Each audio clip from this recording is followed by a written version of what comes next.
يا أيها النبي إنا أرسلناك شاهدا ومبشرا ونذيرا وداعيا إلى الله بإذنه وسراجا منيرا وبشر المؤمنين بأن لهم من الله فضلا كبيرا الحمد لله رب العالمين والصلاة والسلام على أشرف الأنبياء والمرسلين وعلى آله وأصحابه أجمعين أعوذ بالله من الشيطان الرجيم بسم الله الرحمن الرحيم সম্মানিত ভাই এবং বোনেরা, আসসালামু আলাইকুম ওয়া রাহমাতুল্লাহি ওয়া বারাকাতুহু।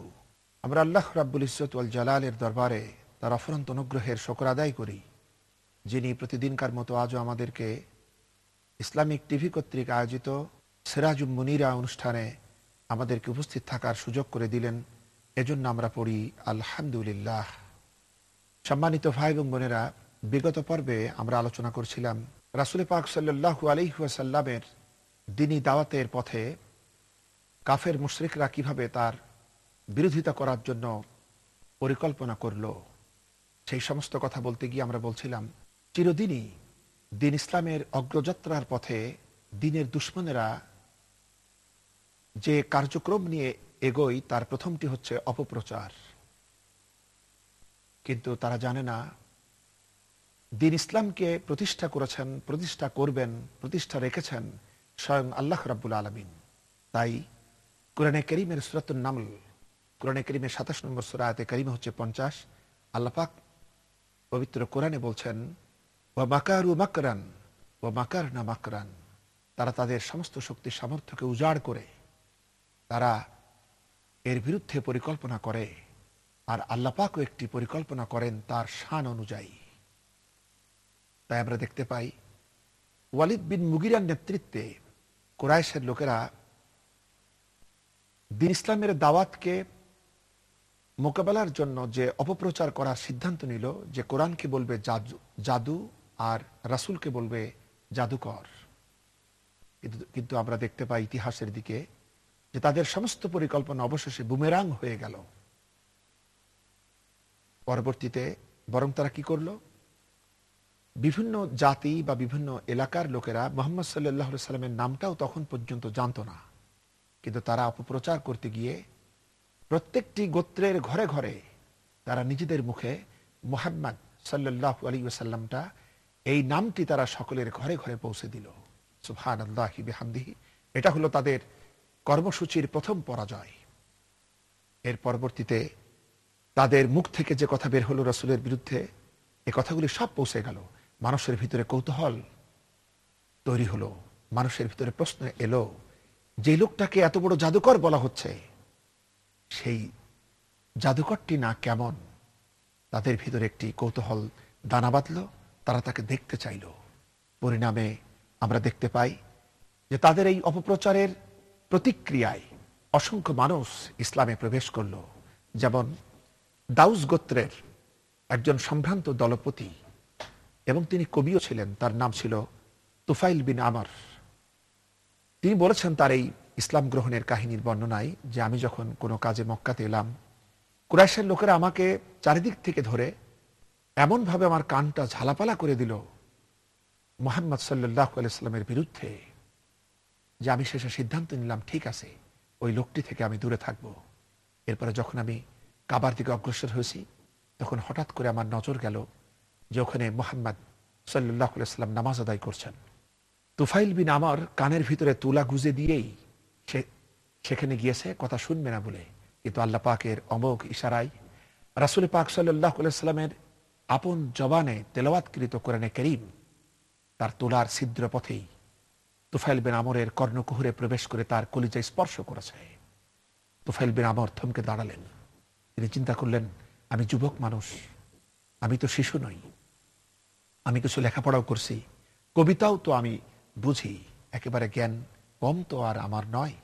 সুতরাং সেই লোকটি আমাকে কিভাবে এত বিভ্রান্ত করবে, সুতরাং আমার ভয় পাওয়ার কিছু নেই।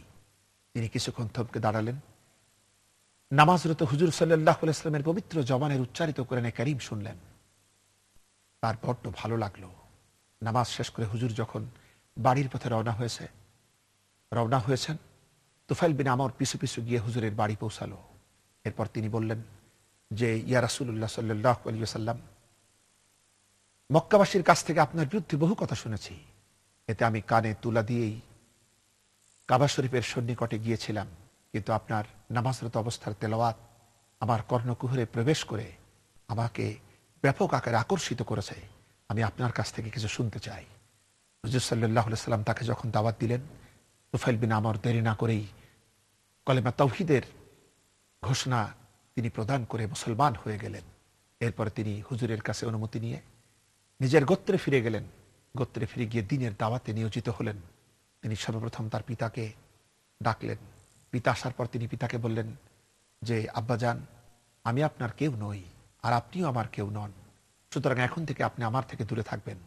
পিতা অবাক হয়ে প্রশ্ন করল, তুফাইল, এরকম কথা বলছো কেন? তখন তুফাইল বিন আমর সব কথা তার পিতাকে খুলে বললেন। পিতা খুশি হয়ে বললেন, তোমার দিন যা আমার দিনও তো তাই।